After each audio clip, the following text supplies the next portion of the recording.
HCF of two prime numbers each. अब दो prime numbers हैं यानी अविभाज्य संख्याएं हैं, उनका महत्तम समापवर्तक बताओ, यानी कि हाईएस्ट कॉमन फैक्टर क्या होगा।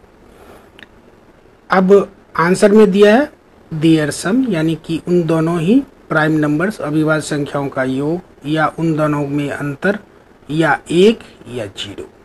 अब मान लेते हैं ये हमारे सामने दो अविभाज्य संख्याएं हैं 13 और 17। अविभाज्य संख्या किसको कहते हैं पता है?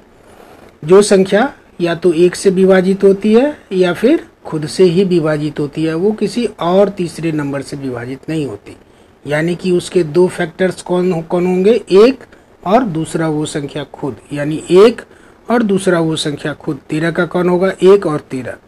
इसी तरह से 17 का कौन होगा? 1 और 17।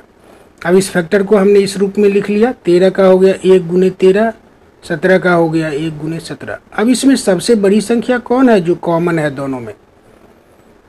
ये देखो, 1 से बड़ी संख्या कोई नहीं है जो दो इन अविभाज्य संख्याओं के बीच में कॉमन हो, यानी कि एक ही दोनों में कॉमन है। तो इसीलिए सबसे बड़ा उभयनिष्ठ मतलब कॉमन गुणक ही महत्तम समापवर्त यानी HCF यानी हाईएस्ट कॉमन फैक्टर होता है। इसीलिए इन दो या किसी भी दो प्राइम नंबर का अविभाज्य संख्या का HCF हमेशा क्या होगा? 1। क्यों? यहाँ एक ही दोनों में कॉमन है। तो अब आप समझ चुके होंगे हमारा आंसर क्या हो जाएगा। ये ऑप्शन नंबर